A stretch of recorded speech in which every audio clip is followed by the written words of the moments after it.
ತರಗತಿಯ ಮೌಲ್ಯಾಂಕನ ಪರೀಕ್ಷೆ 2023 ನಡೆಯಲಿದೆ. ತೃತೀಯ ಭಾಷೆ ಹಿಂದಿಯಲ್ಲಿ ಮೌಖಿಕ ಪ್ರಶ್ನೆಗಳನ್ನು ಸಹಿತ ಮೌಖಿಕ ಪರೀಕ್ಷೆಯನ್ನು ಶಾಲಾ ಹಂತದಲ್ಲಿ ಆಯಾ ವಿಷಯ ಶಿಕ್ಷಕರು ಏನು ಮಾಡ್ತಾರಪ್ಪ ಅಂದರೆ ನಿರ್ಧಾರವನ್ನು ಮಾಡ್ತಾರೆ. ಸೊ ಇಲ್ಲಿ ಶಿಕ್ಷಕರಿಗೆ ಅನುಕೂಲವಾಗುವ ಉದ್ದೇಶದಿಂದ ಮತ್ತು ಮಕ್ಕಳಿಗೆ ಮಾಹಿತಿಗಾಗಿ ನಾವೇನು ಮಾಡ್ತಾ ಇದ್ದೀವಿ, ಒಂದು 10 ಅಂಕಗಳ ಮೌಖಿಕ ಪ್ರಶ್ನೆಗಳನ್ನು ಸಿದ್ಧಪಡಿಸಿ ನಿಮಗೆ ಕೊಡ್ತಾ ಇದ್ದೀವಿ. ಸೊ ತುಂಬ ಇಂಪಾರ್ಟೆಂಟ್ ಇದೆ. ಅದನ್ನು ಕೂಡ ನಾವು ಕಲಿಕಾ ಫಲಗಳ ಆಧಾರದ ಮೇಲೇ ಪ್ರಶ್ನೆ ಪತ್ರಿಕೆಯನ್ನು ಸಿದ್ಧವನ್ನು ಪಡಿಸಿದ್ದೀವಿ. ನಾವು ಈಗಾಗಲೇ ಮಂಡಳಿಯ ಮಾದರಿ ಪ್ರಶ್ನೋತ್ತರ ಪತ್ರಿಕೆಗಳಿಗೆ ಉತ್ತರಗಳನ್ನು, ಅದರ ನೀಲನಕ್ಷೆಗಳನ್ನು, ಇವತ್ತು ಮೌಖಿಕ ಪ್ರಶ್ನೆಗಳನ್ನು ಸಹಿತ ಹಾಕ್ತಾ ಇದ್ದೀವಿ. ಇದನ್ನು ಎಲ್ಲ ವಿಷಯಗಳಲ್ಲಿ ಇದೇ ಥರ ಅಪ್ಲೋಡ್ ಮಾಡ್ತೀವಿ ಅಂತ ಹೇಳ್ತಾ ಹಿಂದಿನ ವಿಡಿಯೋ ನೋಡದೇ ಇದ್ದರೆ ವಿಡಿಯೋದ ಡಿಸ್ಕ್ರಿಪ್ಷನ್ ಬಾಕ್ಸ್ನಲ್ಲಿ 5ನೇ ಮತ್ತು 8ನೇ ಮೌಲ್ಯಾಂಕನ ಪರೀಕ್ಷೆ 2023 ಅನ್ನೋ ಪ್ಲೇಲಿಸ್ಟ್ ಲಿಂಕ್ ಅದ. ಅದನ್ನು ಒತ್ತಿದರೆ ತಾವು ಹಿಂದಿನ ಎಲ್ಲ ವಿಡಿಯೋಗಳನ್ನು ನೋಡ್ಬೋದು. ಸೊ ಹೋಪ್ ವಿಡಿಯೋಗೆ ಲೈಕ್, ಶೇರ್ ಹಾಗೂ ಸಬ್ಸ್ಕ್ರೈಬ್ ಮಾಡಲು ಮರೆಯದಿರಿ.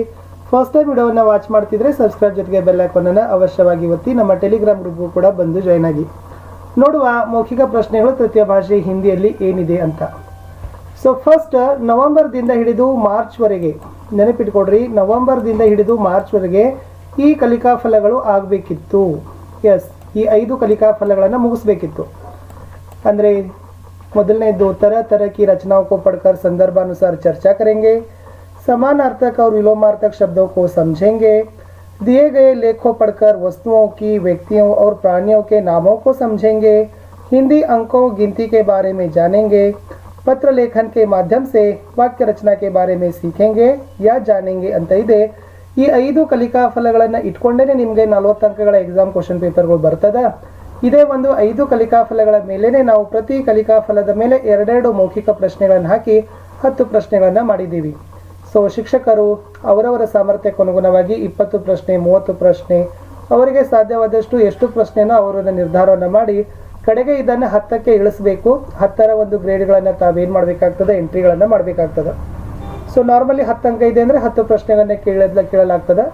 ಇಲ್ಲಿನೂ ಕೂಡ ಅಗದಿ ಸರಳ ಇದೆ. 5 ಕಲಿಕಾ ಫಲಗಳಿದಾವಂದ್ರೆ ಸೊ ಪ್ರತಿ ಕಲಿಕಾ ಫಲದ ಮೇಲೆ ನಾವು ಏನು ಮಾಡ್ಬೋದು, 2 ಪ್ರಶ್ನೆಗಳನ್ನು ಹಾಕಿ 10 ಅಂಕಗಳಿಗೆ ಮೌಖಿಕ ಪ್ರಶ್ನೆಗಳನ್ನು ಸಿದ್ಧವನ್ನು ಪಡಿಸ್ಬೋದು. ಹಾಗಾದರೆ ಕ್ವಶನ್ ಪೇಪರ್ ಹೀಗಿದೆ. ಸೊ ಫಸ್ಟ್ ಕ್ವಶನ್ನು, ಇದು ಕಲಿಕಾ ಫಲ 6ಕ್ಕೆ ಸಂಬಂಧಪಟ್ಟಿರ್ತಕ್ಕಂಥದ್ದು. ನೆನಪಿಟ್ಕೊಡ್ರಿ. ಸೊ ಇದು ಕಲಿಕಾ ಫಲ 6, ಇದು 7, ಇದು 8, ಇದು 9ನೇ ಕಲಿಕಾ ಫಲ, ಇದು 10ನೇ ಕಲಿಕಾ ಫಲ. ಓಕೆ. ಸೊ ಇದು 6ನೇ ಕಲಿಕಾ ಫಲದ ಮೇಲೆ ಇರ್ತಕ್ಕಂಥ ಪ್ರಶ್ನೆ ಇತ್ತು. ಮಾಸೆ ಸಂಬಂಧಿ 2-3 ವಾಕ್ಯ ಬೋಲಿಯೇ. ಅಮ್ಮನ ಕುರಿತಾಗಿರ್ತಕ್ಕಂಥ ಆ ಮಗುವಿಗೆ ನಾವು ಏನು ಕೇಳ್ಬೋದು, 1-2-3 ವಾಕ್ಯ ಹೇಳಪ್ಪ ಅಂತ ಹೇಳ್ಬೋದು. ಸೊ ಆ ಮಗು ಅಮ್ಮನ ಹೆಸರು ಹೇಳ್ಬೋದು, ಅಮ್ಮನ ಹಾಬೀಸ್ ಹೇಳ್ಬೋದು, ಅಮ್ಮನ ಬಗ್ಗೆ ಪ್ರೀತಿ, ಮಮತೆ, ಆತ ಏನು ಕಂಡುಕೊಂಡಿದ್ದಾನಲ್ಲ ತಾಯಿ ಬಗ್ಗೆ 1-2-3 ವಾಕ್ಯ ಸರಳವಾಗಿರ್ತಕ್ಕಂಥ ವಾಕ್ಯದಲ್ಲಿ ಹೇಳಿದ್ರು ಕೂಡ ಅಂಕಗಳನ್ನು ಶಿಕ್ಷಕರು ಕೊಡ್ಬೋದು. ಸೊ 2ನೇ ಪ್ರಶ್ನೆಯೂ ಕೂಡ ಕಲಿಕಾ ಫಲ 6ಕ್ಕೆ ಸಂಬಂಧಪಟ್ಟಂತೇನೆ ಇದೆ. ಕಿಸಿ ಏಕ್ ಪೇಡ್ ಕೆ ಬಾರೆ ಮೇ 2-3 ವಾಕ್ಯ ಬೋಲಿಯೇ.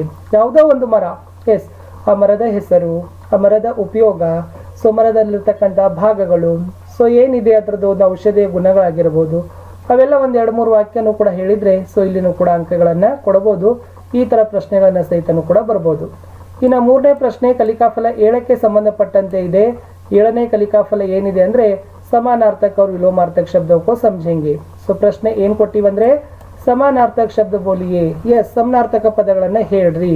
ವಿದ್ಯಾರ್ಥಿ, ಬೇಟ, ವೃಕ್ಷ, ಪುಷ್ಪ, ಈ ಥರ ನಾವು ಒಂದು 5-6 ಶಬ್ದಗಳನ್ನು ಫ್ಲ್ಯಾಶ್ ಕಾರ್ಡ್ ಆದರೂ ಮಾಡ್ಬೋದು. ಓಕೆ. ಸಂಬಂಧಪಟ್ಟಂತೆ ಚಿತ್ರಗಳನ್ನಾದರೂ ತೋರಿಸ್ಬೋದು.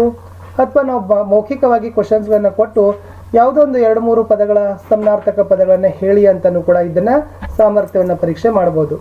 4ನೇ ಪ್ರಶ್ನೆಯೂ ಕೂಡ ಅದೇ 7ನೆಯ ಕಲಿಕಾ ಫಲದ ಮೇಲೆ ಇರ್ತಕ್ಕಂಥ ಪ್ರಶ್ನೆ. ವಿಲೋಮ್ ಶಬ್ದ ಬೋಲಿಯೇ. ವಿರುದ್ಧಾರ್ಥಕ ಪದಗಳನ್ನು ಹೇಳಿ. ಏಕ್, ಅಪನಾ, ಅಸಲಿ, ಬಡ. ಇಲ್ಲಿನೂ ಕೂಡ ಸಂಬಂಧಿತ ಚಿತ್ರ ತೋರಿಸ್ಬೋದು. ಫ್ಲ್ಯಾಶ್ ಕಾರ್ಡ್ದಲ್ಲಿ ಬರೆದಿರ್ತಕ್ಕಂಥ ಶಬ್ದಗಳನ್ನು ತೋರಿಸ್ಬೋದು. ಅಥವಾ ನಾವು ಶಾಂಪಟ್ ಬ್ಲ್ಯಾಕ್ ಬೋರ್ಡ್ ಮೇಲೆ ಬರೆದಿರ್ತಕ್ಕಂಥ ವರ್ಡ್ಸ್ಗಳಿಗೂ ಕೂಡ ನಾವು ಅಪೋಸಿಟ್ ಫಾರ್ಮ್ಸ್ಗಳನ್ನು ಕೇಳ್ಬೋದು. 5ನೆಯ ಮೌಖಿಕ ಪ್ರಶ್ನೆ ಇತ್ತು ಕಲಿಕಾ ಫಲ 8ರ ಮೇಲೆ. ಸೊ ಫಸ್ಟ್ 8 ಏನಿದೆ ಅಂತ ನೋಡ್ಕೊಡ್ರಿ.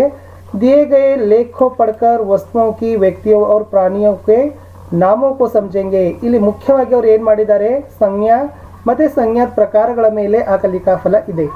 ಸೊ ಸಂಜ್ಞಾ ಇದೆ ಅಂದರೆ ಅದರ ಡೆಫಿನೇಷನ್ ಕೂಡ ನಮಗೆ ಬೇಕಾಗ್ತದೆ. ಆಮೇಲೆ ಅದರಲ್ಲಿ ಎಷ್ಟು ಪ್ರಕಾರಗಳು, ಅವು ಯಾವುವು, ಇದು ಕೂಡ ಜನರಲ್ ಆಗಿ ನಾವು ಕ್ವಶನ್ ಏನು ಮಾಡ್ಬೋದು, ವಿದ್ಯಾರ್ಥಿಗಳೇ ಕೇಳ್ಬೋದು. ಸಂಜ್ಞಾ ಕಿಸೆ ಕತೆ ಹೇ, ನಾಮಪದ ಅಂದರೆ ಏನು, ಸೊ ನಾಮಪದದಲ್ಲಿ ಎಷ್ಟು ಪ್ರಕಾರಗಳು ಅಂತ ಹಿಂದಿಯಲ್ಲಿ ಕೇಳಿ ಉತ್ತರಗಳನ್ನು ಪಡಿಬಹುದು. ಇನ್ನು 6ನೇ ಪ್ರಶ್ನೆ ಅದೇ ಕಲಿಕಾಫಲ 8ರ ಮೇಲೆ ನಾವು ಏನು ಕೇಳ್ಬೋದಂದ್ರೆ ಒಂದಿಷ್ಟು ಪದಗಳನ್ನು ಕೊಟ್ಟು ಯಾವ ವ್ಯಕ್ತಿವಾಚಕಿದ ಯಾವ ಜಾತಿವಾಚಕಿದಾವ ಹೇಳ್ಪ ಅಂತ ನಾವೇನು ಮಾಡ್ಬೋದು ಪ್ರಶ್ನೆಗಳನ್ನು ಕೇಳ್ಬೋದು. ಬಾಲಚಂದ್ರ, ಕಕ್ಷಾ, ವಿಹಾನ್, ಲಡ್ಕಾ, ಭಾರತ್, ದೇಶ್ ಇದಕ್ಕೂ ಕೂಡ ಫ್ಲ್ಯಾಶ್ ಕಾರ್ಡ್ಗಳನ್ನು ಬಳಸ್ಬೋದು, ಚಿತ್ರಗಳನ್ನು ಬಳಸ್ಬೋದು, ಬೋರ್ಡ್ ಮೇಲೆ ಇವುಗಳನ್ನು ಶಬ್ದಗಳನ್ನು ಸಹಿತ ಬರೆದು ತೋರಿಸ್ಬೋದು.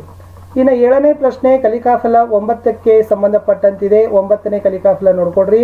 ಹಿಂದಿ ಅಂಕೋ ಗಿನತಿ ಕೆ ಬಾರೆ ಮೇ ಜಾನೆಂಗೆ. ಹಿಂದಿ ಅಂಕ ಮತ್ತು ಗಿನತಿ ಬಗ್ಗೆ ತಾವೇನು ಮಾಡ್ತೀರಿ ಮಾಹಿತಿಯನ್ನು ಪಡಿತೀರಾ ಅಂತ ಇದೆ.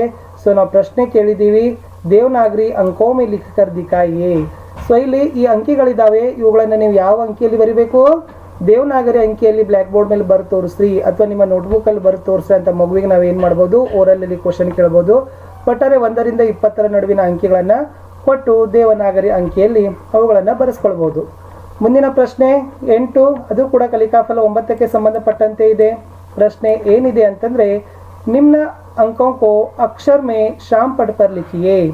ಸೊ ನಾವೇನು ಮಾಡ್ತೀವಿ ಅಂಕಗಳನ್ನು ಹೇಳ್ತೀವಿ, ಆ ಅಂಕ ಏನು ಮಾಡಬೇಕು ಮಗು ಅಕ್ಷರದಲ್ಲಿ ಏನು ಮಾಡಬೇಕು ಬ್ಲ್ಯಾಕ್ ಬೋರ್ಡ್ ಮೇಲೆ ಬರೆದು ತೋರಿಸ್ಬೇಕು. ಅದು ಬ್ಲ್ಯಾಕ್ ಬೋರ್ಡ್ ಆದರೂ ಬರೀಲಿ ನೋಟ್ಬುಕ್ ಆದರೂ ಬರಲಿ, ಟೋಟಲಿ ಆ ಅಂಕಿ ಅಕ್ಷರದಲ್ಲಿ ಬರೀತಕ್ಕಂಥ ಸಾಮರ್ಥ್ಯ ಮಗುವಿನಲ್ಲಿ ಬಂದರೆ ಸಾಕು. ಇಲ್ಲಿನೂ ಕೂಡ 1ರಿಂದ 20ರವರೆಗೆ ಯಾವುದಾದ್ರೂ 1-2 ಅಂಕಿಗಳನ್ನು ಕೊಟ್ಟು ಸಾಮರ್ಥ್ಯ ಪರೀಕ್ಷೆಯನ್ನು ಮಾಡಬಹುದು. ಕಡೆಗೆ 9ನೇ ಪ್ರಶ್ನೆ ಕಲಿಕಾಫಲ 10ರ ಮೇಲೆ ವಿಶೇಷವಾಗಿ ಪತ್ರಲೇಖನ ಮೇಲೆ ನಾವು ಪ್ರಶ್ನೆಗಳನ್ನು ಕೇಳ್ಬೋದು. ಅಂದರೆ ರಜೆಯನ್ನು ಕೇಳಲಿಕ್ಕೆ ಯಾವ ಪತ್ರ ಬರಿಬೋದು ಅಥವಾ ಚುಟ್ಟಿ ಪತ್ರದಲ್ಲಿ ಯಾವ ಸಂಬೋಧನೆ ಬಳಸ್ತೀವಿ, छुट्टी पत्र बाहे ಏನು ಬರಿತೀವಿ, ದಾಯನೆ ಏನು ಬರಿತೀವಿ, प्रेषक किसे कहा जाता है, विषय में क्या लिखा जाता है, पत्र के समापन में क्या होता है, ಇವುಗಳನ್ನೆಲ್ಲನೂ ಕೂಡ ನೀವೇನು ಮಾಡ್ಬೋದು ಚುಟ್ಟಿ ಪತ್ರಕ್ಕೆ ಸಂಬಂಧಪಟ್ಟಂತೆ ಕ್ವಶನ್ಸ್ ಕೇಳಬಹುದು. ಅದೇ ಥರ 10ನೇ ಪ್ರಶ್ನೆನೂ ಕೂಡ ಕಲಿಕಾಫಲ 10ರ ಮೇಲೆ ಇದೆ. ಇಲ್ಲಿ ನಾವು ಏನು ಮಾಡಿದ್ವಿ ಪಾರಿವಾರಿಕ್ ಅಂದರೆ ಬಹನ್, ಭಾಯ್, ಮಾತಾ, ಪಿತಾ, ದೋಸ್ತ್, ರಿಶ್ತೆದಾರ್ ಇವರಿಗೆ ಏನು ಸಂಬೋಧನೆ ಬಳಸ್ತೀವಿ, ಏನು ಅಭಿವಾದನ ಬಳಸ್ತೀವಿ, ಪತ್ರದಲ್ಲಿ ಪ್ರೇಷಕ್ ಎಲ್ಲಿ ಬರಿತೀವಿ, ಸೇವಾ ಮೇ ಎಲ್ಲಿ ಬರಿತೀವಿ, ಪತ್ರದ ಕಲೇವರಲ್ಲಿ ಏನಿರ್ತದ ಅನ್ನೋದನ್ನು ಕೂಡ ನಾವೇನು ಮಾಡ್ಬೋದು ಈ ಪತ್ರದ ತುಣುಕುಗಳನ್ನು ನಾವೇನು ಮಾಡ್ಬೋದು ಒಂದಿಷ್ಟು ಪತ್ರದ ಫಾರ್ಮೆಟ್ಗಳನ್ನು ಹಾಕಿ ಪ್ರಾರೂಪಗಳನ್ನು ಕಟ್ಟಿಂಗ್ ಮಾಡಿನೂ ಕೂಡ ಅದನ್ನು ಕೊಟ್ಟು ಆ ಮಗುವಿಗೆ ಜೋಡಿಸ್ಲಿಕ್ಕೆ ಹೇಳ್ಬೋದು ಅಥವಾ ಸಂಬಂಧಪಟ್ಟಂತೆ ಚಿಕ್ಕ ಪುಟ್ಟ ಪ್ರಶ್ನೆಗಳನ್ನು ಕೇಳಿ ಸಹಿತ ಈ ಒಂದು ಸಾಮರ್ಥ್ಯವನ್ನು ನಾವು ಅಳಿಬಹುದು. ಇಷ್ಟು ನನಗೆ ತಿಳಿದ ಹಾಗೆ ನಾನು ಏನು ಮಾಡಿದ್ದೀನಿ. ಸೊ ನಾರ್ಮಲಿ ನಾನು ಕೂಡ ಇದೇ ಥರನಾಗಿರ್ತಕ್ಕಂಥ ಕ್ವಶನರಿ ರೆಡಿ ಮಾಡ್ಕೊಂಡಿದ್ದೀನಿ. ಸೊ ಟೀಚರ್ಸ್ಗೂ ಕೂಡ ಬೆನಿಫಿಟ್ ಆಗಲಿ, ನಮ್ಮ ಮಕ್ಕಳಿಗೆ ಅನುಕೂಲ ಆಗಲಿ ಅಂತ ತಿಳ್ಕೊಂಡು ನಾನು ಇವತ್ತು 8ನೇ ತರಗತಿಯ ಹಿಂದಿಯಲ್ಲಿ ನಾನು ಮೌಖಿಕ ಪ್ರಶ್ನೆಗಳನ್ನು ಹಾಕಿದ್ದೀನಿ.